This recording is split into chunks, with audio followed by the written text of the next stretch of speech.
देखो ये है कन्वेक्स मिरर।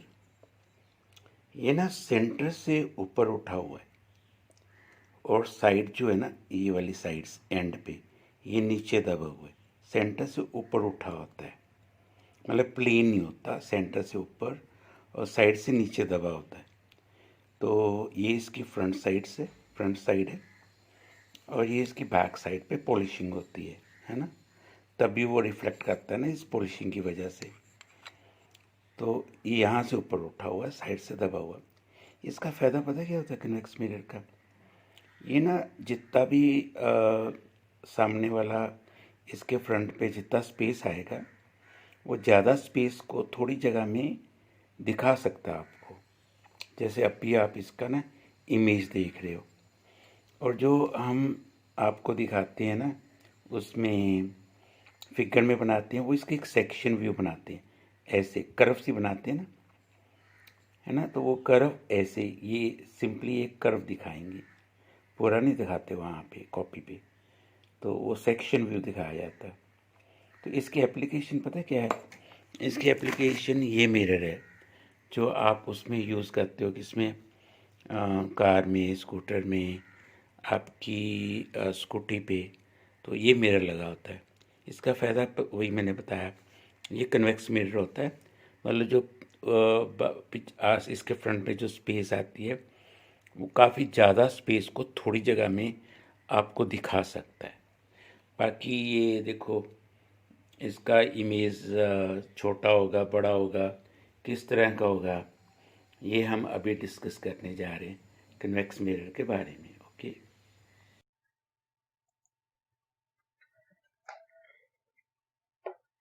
देखो ये कन्वेक्स मिरर है। एक बात ध्यान रखना कि ऐसे से लाइन हम जब लगाते हैं ना तो क्या होता है कि रिफ्लेक्शन जो होगी ना यहाँ से होगी, इस तरफ से यदि लाइट आएगी, इस पे फॉल करेगी तो वो रिफ्लेक्ट नहीं होएगी। लाइट रिफ्लेक्ट यदि ये ऐसे आएगी ना तो वो लाइट रिफ्लेक्ट होएगी। ठीक है, तो ये कन्वेक्स मिरर है, मैंने आपको अभी दिखाया भी था। तो ये हमारा ऑब्जेक्ट रहेगा कैंडल। अच्छा, और हमने अब इसकी रेज के बारे में बताना है। तो पहले ये जो कन्वेक्स मिरर है किसी एक सफियर का, किसी गेंद का, किसी गोल चीज का एक हिस्सा है ना। और वो जो गोल चीज है, सफियर है, उसका सेंटर होएगा पक्का, तो वो सी है। तो सेंटर ऑफ कर्वेचर से लेके पोल तक का डिस्टेंस, इसको पता क्या कहते हैं? Capital R, radius of curvature, radius of curvature.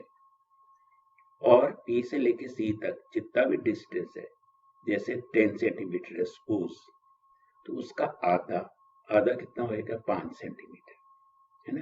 तो 5 सेंटीमीटर पे जो पॉइंट आएगा उसको आप कहोगे एफ। क्योंकि एक डेरिवेशन है उसमें ये बताया जाता है, डेरिवेशन यदि आपने देखनी हो तो मैं अलग वीडियो में वो ड्राइव कर दूंगा, कि रेडियस ऑफ कर्वेचर जो होता है वो ट्वाइस द फोकल लेंथ होता है ना, 2f के बराबर होता है रेडियस ऑफ कर्वेचर। तो इसलिए यदि ये 20 सेंटीमीटर है तो ये 10 होएगा, यदि ये 10 सेंटीमीटर है तो ये 5 होएगा। तो सी पॉइंट हो गया, एफ पॉइंट हो गया, पोल हो गया, पोल सेंटर मिरर का। अब 1 2 3 3 पॉइंट को मिला दो, तो इस लाइन का नाम पता है क्या है? Principal axis, right. चलो प्रिंसिपल एक्सिस भी हो गया। ਹੁਣ ਆਪਾਂ ना की करना कि इथों एंड तो रेज लैके आनी है।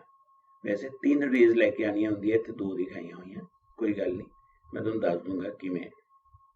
देखो सब तो पहला जिहड़ी रे प्रिंसिपल एक्सिस दे पैरेलल आएगी, याद रखना, जिहड़ी रे प्रिंसिपल एक्सिस दे पैरेलल आएगी, जिवें आएगी है, इन्हें इनू टकराने तो बाद फोकस विचों लंघना है। ठीक है, तो फोकस चो लंघना, फोकस कित्थे? इत्थे। आ नहीं है कि लाइट मिरर तो दूजे पासे चली जाएगी, दूजे पासे तो जा ही नहीं सकती। फिर तुसी कहोगे तुसी किवें कहंदे कि जिहड़ी लाइट पैरेलल आएगी प्रिंसिपल एक्सिस ऑफ फोकस चो लंघोगी, क्योंकि मिरर तो दूजे पासे जा ही नहीं सकती। ठीक है, जा नहीं सकती। ਇਹ ਕੀ ਹੋਏਗਾ, ਲਾਈਟ ਇੱਥੇ ਆ ਕੇ ਨਾ ਰਿਫਲੈਕਟ ਹੋ ਜਾਏਗੀ, ਮੁੜ ਜਾਏਗੀ, ਹੈ ਨਾ, ਇਸੀ ਮੀਡੀਅਮ ਵਿੱਚ ਵਾਪਸ ਹੋ ਜਾਏਗੀ। ਪਰ ਜੇ ਤੁਸੀਂ ਇਹਨੂੰ ਬੈਕ ਪ੍ਰੋਡਿਊਸ ਕਰੋਗੇ ਐਵੇਂ, ਤਾਂ ਬੈਕ ਪ੍ਰੋਡਿਊਸ ਕਰੋਗੇ ਤੁਹਾਨੂੰ ਬਿਲਕੁਲ ਲੱਗੂਗਾ ਕਿ ਆ ਸਿੱਧੀ ਲਾਈਨ ਕਿੱਥੋਂ ਲੰਘਦੀ ਪਈ ਹੈ, ਫੋਕਸ ਚੋਂ। ਤੇ ਸਾਡੀ ਉਹ ਗੱਲ ਪੂਰੀ ਹੋ ਗਈ ਕਿ ਲਾਈਟ ਟਕਰਾਉਣ ਤੋਂ ਬਾਅਦ ਪ੍ਰਿੰਸੀਪਲ ਐਕਸਿਸ ਦੇ ਪੈਰਲਲ ਜੇ ਲਾਈਟ ਹੈਗੀ ਹੈ ਤਾਂ ਟਕਰਾਉਣ ਤੋਂ ਬਾਅਦ ਉਹ ਫੋਕਸ ਵਿੱਚੋਂ ਲੰਘਦੀ ਹੈ। ਬੇਸ਼ੱਕ ਇੱਥੇ ਸੱਚੀ ਮੁੱਚੀ ਨਹੀਂ ਲੰਘਦੀ ਪਈ, ਰਿਫਲੈਕਟ ਹੋ ਗਈ ਹੈ, ਬਟ ਅਪੀਅਰ ਹੋਊਗਾ ਕਿ ਉਹ ਫੋਕਸ ਚੋਂ ਆ ਰਹੀ ਸੀਗੀ, ਹੈ ਨਾ, ਅਪੀਅਰ ਹੋਏਗਾ, ਤਾਂ ਹੀ ਡਾਟਡ ਦਿਖਾਇਆ। ਹੁਣ ਦੂਜੀ ਲਾਈਨ ਸੁਣੋ। ਦੂਜੀ ਲਾਈਨ ਤੁਸੀਂ ਸਕੇਲ ਇੱਥੇ ਰੱਖਣੀ ਹੈ ਤੇ ਸੀ ਤੇ ਰੱਖਣੀ ਹੈ ਤੇ ਸਿੱਧੀ ਲਾਈਨ ਡਰਾ ਕਰ ਦੇਣੀ ਹੈ ਬਿਲਕੁਲ। ਪਰ ਇੱਕ ਗੱਲ ਧਿਆਨ ਰੱਖ ਕੇ, ਇੱਥੋਂ ਲੈ ਕੇ ਇੱਥੇ ਤੱਕ ਤਾਂ ਸੋਲਿਡ ਲਾਈਨ ਦਿਖਾਣੀ ਹੈ, ਉਸ ਤੋਂ ਬਾਅਦ ਡॉटेड दिखानी है, ठीक है। सॉलिड लाइन नहीं दिखानी। क्यों नहीं दिखानी? बिकॉज जी लाइट इदा डिगेगी ना, ये एवें ही वापस हो जाएगी, एवें आके एवें वापस हो जाऊगी। क्यों कि तुसीं दस सकते हो एवें ही क्यों वापस हो जाऊगी? क्योंकि जिदा हुण आ मिरर है, आ प्लेन मिरर है ना, तो मैं इत्थे नॉर्मल ड्रॉ कर लिया, तो एक लाइट आई एवें, इस लाइट ਨੂੰ ਮੈਂ ਕੀ ਕਹਾਂਗਾ, इंसीडेंट लाइट। ਇਹ एंगल है सपोज 10 डिग्री का, तो लाइट 10 डिग्री ते ही रिफ्लैक्ट होएगी, है ना। ये लाइट रिफ्लैक्ट होगी, ये एंगल कितना है, आ भी 10 का ही है, तो एंगल आई इक्वल्स टू हमेशा एंगल आर होंदा, ये भी 10 ये भी 10।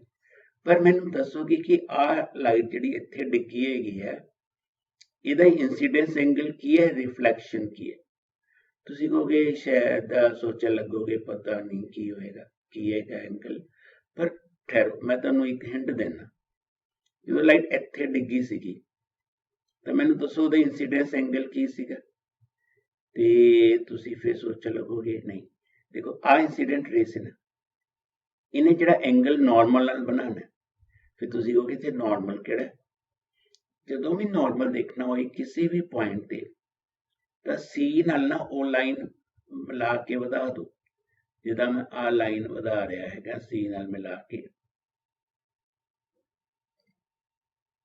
ਠੀਕ ਹੈ। ਵੈਸੇ ਮੈਨੂੰ ਲਾਈਨ ਸਿੱਧੀ ਬਣੀ ਨਹੀਂ, ਤੁਸੀਂ ਸਕੇਲ ਨਾਲ ਬਣਾਓਗੇ। ਸੀ ਤੋਂ ਕੋਈ ਵੀ ਜਿਹੜੀ ਲਾਈਨ ਆਉਂਦੀ ਹੈ ਨਾ, ਉਹ ਮਿਰਰ ਤੇ ਹਮੇਸ਼ਾ 90 ਦੇ ਉੱਤੇ ਹੁੰਦੀ ਹੈ, ਉਹਨੂੰ ਆਪਾਂ ਨਾਰਮਲ ਕਹਿੰਦੇ ਹਾਂ। ਤਾਂ ਆ ਲਾਈਟ ਐਵੇਂ ਆਈ ਸੀ ਜੀ, ਆ ਨਾਰਮਲ ਹੋ ਗਿਆ, ਤੇ ਆ ਐਂਗਲ ਨੂੰ ਮੈਂ ਇੰਸੀਡੈਂਸ ਐਂਗਲ ਕਹਾਂਗਾ। ਤੇ ਲਾਈਟ ਜੇ ਇੰਸੀਡੈਂਸ ਐਂਗਲ 5 डिग्री ਦਾ ਜਾਂ 10 डिग्री ਦਾ 10 ਦਾ ਹੈਗਾ, ਤਾਂ 10 डिग्री ਤੇ ਹੀ ਉਹ ਰਿਫਲੈਕਟ ਹੋ ਜਾਏਗੀ। ਜੇ ਇਹ 10 ਦਾ ਹੈਗਾ ਤੇ ਇਹ ਵੀ 10 ਦਾ ਹੀ ਹੋਏਗਾ, ਤੇ ਲਾਈਟ ਐਵੇਂ ਰਿਫਲੈਕਟ ਹੋਗੀ। ਤੇ ਰਿਫਲੈਕਸ਼ਨ ਦਾ ਐਂਗਲ ਕੀ ਹੁੰਦਾ, ਰਿਫਲੈਕਟਡ ਰੇ ਐਂਡ ਨਾਰਮਲ। ਇੰਸੀਡੈਂਸ ਐਂਗਲ ਕੀ ਹੁੰਦਾ, ਇੰਸੀਡੈਂਟ ਰੇ ਐਂਡ ਨਾਰਮਲ, ਠੀਕ ਹੈ। ਤਾਂ ਮੈਨੂੰ ਦੱਸੋਗੇ ਕਿ ਆ ਜਿਹੜੀ ਲਾਈਟ ਐਵੇਂ ਗਈ ਤੇ ਮਿਰਰ ਦੇ ਉੱਤੇ ਇੱਥੇ ਉਹਨੇ ਟਕਰਾਈ, ਤੇ ਮੈਂ ਕਹਿੰਦਾ ਐਵੇਂ ਵਾਪਸ ਆ ਗਈ, ਤੇ ਇਹਦਾ ਐਂਗਲ ਆਈ ਕਿੰਨਾ ਹੈਗਾ ਤੇ ਇਹਦਾ ਐਂਗਲ ਆਰ ਕਿੰਨਾ ਹੈਗਾ। ਜੇ ਤੁਸੀਂ ਦੋਨੋਂ ਚੀਜ਼ਾਂ ਦੱਸ ਦਿਓ ਤੇ ਮੈਨੂੰ WhatsApp ਤੇ ਦੱਸ ਦਿਓ, ਤੇ ਤੁਹਾਨੂੰ ਇਨਾਮ ਮਿਲੂਗਾ ਜੇ ਤੁਸੀਂ ਬਿਲਕੁਲ ਠੀਕ ਆਂਸਰ ਦੋਗੇ। ਜੇ ਗਲਤ ਦੋਗੇ ਤੇ ਫਿਰ ਮੈਂ ਇਨਾਮ ਤੁਹਾਡੇ ਤੋਂ ਲਵਾਂਗਾ, ਹੈ ਨਾ। ਜਾਂ ਤਾਂ ਤੁਸੀਂ ਇਨਾਮ ਮੇਰੇ ਤੋਂ ਲੈ ਲਓ ਜਾਂ ਮੈਂ ਤੁਹਾਨੂੰ ਦਊਂਗਾ। ਜੇ ਤੁਸੀਂ ਦੱਸੋਗੇ ਕਿ ਆ ਲਾਈਨ ਦਾ ਐਂਗਲ ਆਫ ਇੰਸੀਡੈਂਸ ਕੀ ਹੈ, ਰਿਫਲੈਕਸ਼ਨ ਕੀ ਹੈ। ਮੈਂ ਤੁਹਾਨੂੰ ਇੱਥੇ ਸਮਝਾਤਾ ਵੈਸੇ ਇੰਸੀਡੈਂਸ ਰਿਫਲੈਕਸ਼ਨ ਹੁੰਦਾ ਕੀ ਹੈ। ਚਲੋ ਦੇਖੋ, ਇੱਕ ਲਾਈਟ ਐਵੇਂ ਆਈ ਤੇ ਐਵੇਂ ਮੁੜ ਗਈ, ਤੇ ਉਹਨੂੰ ਮੈਂ ਬੈਕ ਪ੍ਰੋਡਿਊਸ ਕੀਤਾ ਤੇ ਮੈਨੂੰ ਲੱਗਿਆ ਕਿ ਉਹ ਇੱਥੋਂ ਆਉਂਦੀ ਪਈ ਹੈ। ਦੂਜੀ ਲਾਈਟ ਐਵੇਂ ਟਕਰਾਈ ਤੇ ਐਵੇਂ ਹੀ ਚਲੀ ਗਈ, ਮੈਂ ਇਹਨੂੰ ਬੈਕ ਪ੍ਰੋਡਿਊਸ ਕੀਤਾ ਤੇ ਉਹ ਸੀ ਨਾਲ ਕਨੈਕਟ ਹੋਏਗੀ, ਕਿਉਂਕਿ ਤਾਂ ਹੀ ਵਾਪਸ ਐਵੇਂ ਗਈ ਹੈ, ਮੁੜੀ ਨਹੀਂ ਕਿਤੇ। ਸੀ ਤੋਂ ਕੋਈ ਵੀ ਲਾਈਨ ਮੁੜਦੀ ਨਹੀਂ ਹੁੰਦੀ, ਐਂ ਵਾਪਸ ਜਾਂਦੀ ਹੈ। ਜਿੱਥੇ ਦੋਨੋਂ ਲਾਈਨਾਂ ਕੱਟ ਕਰ ਰਹੀਆਂ ਹੈਗੀਆਂ, ਇੱਥੇ ਇਮੇਜ ਬਣ ਜਾਣਾ, ਹੈ ਨਾ। ਇੱਕ ਲਾਈਨ ਤੁਸੀਂ ਹੋਰ ਵੀ ਬਣਾ ਸਕਦੇ ਹੋ, ਇੱਥੇ ਬਣਾਈ ਨਹੀਂ ਹੋਈ, ਜੇ ਬਣਾਉਣੀ ਚਾਹੋ। ਤੀਜੀ ਲਾਈਨ ਤੁਸੀਂ ਇਹਨੂੰ ਪੋਲ ਕਹਿੰਦੇ ਹਾਂ ਨਾ ਆਪਾਂ, ਤਾਂ ਇਹਨੂੰ ਇੱਥੇ ਸਟ੍ਰਾਈਕ ਕਰਵਾਓ, ਠੀਕ ਹੈ। ਤੇ ਨਾਰਮਲ ਕਿਹੜਾ ਹੈਗਾ, ਆ ਲਾਈਨ ਨਾਰਮਲ ਹੈ, ਮਿਰਰ ਦੇ ਉੱਤੇ ਨਾਰਮਲ ਆ ਲਾਈਨ ਹੈਗੀ ਹੈ ਨਾ, ਆ ਪੁਆਇੰਟ ਤੇ ਆ ਐਂਗਲ ਇੰਸੀਡੈਂਸ ਐਂਗਲ ਹੋਏਗਾ। ਤੇ ਇੰਨੇ ਹੀ ਐਂਗਲ ਤੇ ਲਾਈਟ ਰਿਫਲੈਕਟ ਹੋ ਜਾਏਗੀ, ਹੈ ਨਾ। ਤੇ ਇਹ ਐਂਗਲ ਤੇ ਐਂਗਲ ਬਰਾਬਰ ਹੋਣਗੇ। ਪਰ ਜੇ ਮੈਂ ਇਹਨੂੰ ਬੈਕ ਪ੍ਰੋਡਿਊਸ ਕਰੂੰਗਾ ਤੇ ਤੁਹਾਨੂੰ ਲੱਗੂਗਾ ਇਹ ਲਾਈਟ ਵੀ ਇੱਥੇ ਹੀ ਮਿਲਦੀ ਪਈ ਹੈ। ਤੇ ਤਿੰਨ ਲਾਈਨਾਂ ਜਿੱਥੇ ਮਿਲਣਗੀਆਂ ਉੱਥੇ ਇਮੇਜ ਫਾਰਮ ਹੁੰਦਾ। ਤੇ ਹੁਣ ਤੁਸੀਂ ਦੇਖੋ ਲਾਈਟ ਐਵੇਂ ਆਈ ਐ ਚੱਲ ਗਈ, ਐਵੇਂ ਆਈ ਐਵੇਂ ਚਲੀ ਗਈ, ਐਵੇਂ ਆਈ ਐਵੇਂ ਚਲੀ ਗਈ। ਤਾਂ ਇਹਦਾ ਮਤਲਬ ਜਿਹੜੀ ਹੁਣ ਲਾਈਟ ਰਿਫਲੈਕਟ ਹੋ ਕੇ ਜਾ ਰਹੀ, ਇੱਕ ਤਾਂ ਹੈਗੀ ਹੈ ਵਨ ਬੀਮ ਏ ਹੈ, दूसरी बीम ए है, तीसरी बीम ए है। दोबारा देख लो कि लाइट एक बीम ए जा रही रिफ्लैक्ट होके, दूजी आ जा रही, तीजी मैं तुहानू दसी सी कि इत्थे स्ट्राइक करके ऐ जा रही है, ठीक है। ते ये तीन बीम्स है, ये भी सॉरी ये लाइट एवें आ रही सी, ऐ जा रही, एक लाइट आ तीजी जा रही है, आ दूजे वाली जाती पई है, ठीक, ये पहली जा रही। इन्हां तिन्नां ने कोई भी इमेज इस पासे नहीं बनाना क्योंकि मिल नहीं सकदियां आपस विच, पर इन्हां तिन्नां नूं जदों मैं बैक प्रोड्यूस कीता तां इत्थे मिलदियां पईआं, ते बैक प्रोड्यूस करन ते मिलदियां पईआं तां इमेज बनिया। इहनूं असीं कहांगे वर्चुअल इमेज। तो इमेज वर्चुअल भी आ, छोटा तो तुहानूं दिसदा ही पिया, ते फोकस तो इधर है, मतलब फोकस तो इस पासे वाला है ना। तो ये गल्लां याद रखनियां। ते जे बाई चांस एक तुहानूं मैं क्वेश्चन दे रहा कि जे ऑब्जेक्ट अच्छा एक गल होर याद रखियो, ऑब्जेक्ट दा डिस्टेंस पोल तो इहनूं आपां यू कहने आ। यू की हुंदा, ऑब्जेक्ट दा डिस्टेंस पोल तो। इमेज जिहड़ा बनिया आ बनिया ना, इमेज दा डिस्टेंस मिरर तो की कहने आपां नूं वी, तो यू भी हैगा तुहाडे कोल, वी भी हैगा, ते फोकल लेंथ भी हैगी है पोल तो लेके एफ तक। मतलब you know the value of U, you know the value of V, you know the value of F, ठीक है। तो मेरा मतलब इत्थे ये है कि यू भी एफ है गया। तो मैनू एक क्वेश्चन दसो कि जे ऑब्जेक्ट इनफिनिटी ते चल जे, मतलब जे यू की वैल्यू इनफिनिटी हो जाए, इनफाइनाइट, तो इमेज कित्थे बनूगा, वी की होएगा, इमेज कित्थे बनेगा, मतलब वी की वैल्यू, तो उसका साइज की होएगा, है ना। ये भी तुसी मेरे फोन नंबर ते लिख के दिखाओ भाई की तुहाडा जवाब। देखो हुण मैं इहनूं वैसे दूर ले जा रहा, तुसी थोड़ा इमेज की पोजीशन नूं नोट करो, ठीक है। हुण मैं की कर रहा, इहनूं नेड़े लैके आऊंगा, तुसी देखो इमेज कित्थे जांदा पिया, इमेज की शिफ्टिंग देखो बड़े ध्यान नाल। देखो इमेज इस पासे वाल शिफ्ट हुंदा पिया ना, नाल वड्डा हुंदा जांदा। और देखो और नेड़े, तो इमेज और इस पासे वाल आ रहा है, देखो और नेड़े आ गया, और नेड़े आ गया, देखो कितना मतलब ये कितना इस पासे क्लोज आ रहा है ना, नाल इहदा साइज भी वड्डा हुंदा जांदा। एक ना असीं मैग्नीफिकेशन कहने हुंदे आ, size of the image upon size of the object.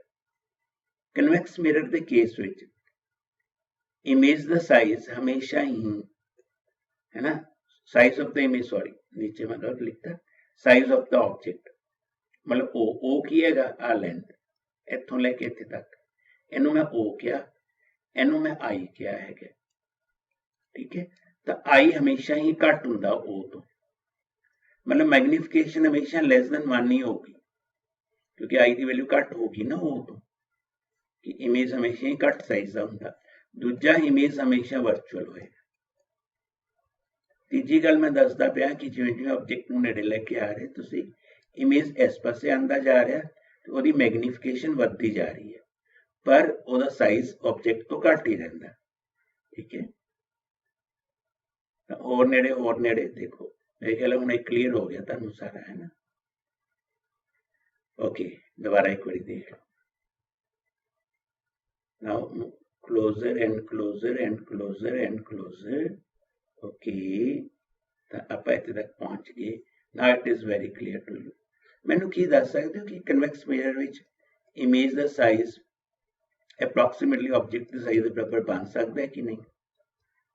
वैसे तुसी अपना बाइक दे उत्ते जिहड़ा मिरर लाया होया वो यही हुंदा, तुहानूं मैं दस्सिआ, है ना। ये क्वेश्चन सारे मैनूं दस्सिओ, राइट। पर हमेशा हमेशा इतने वर्चुअल इमेज ही रहना, क्योंकि अपीयर ही होगा कि इतने ही बनूंगा, इस पासे ही बनूंगा। एक्चुअली तो रेस रिफ्लेक्ट होके इधर ही जाती है ना मिरर पे।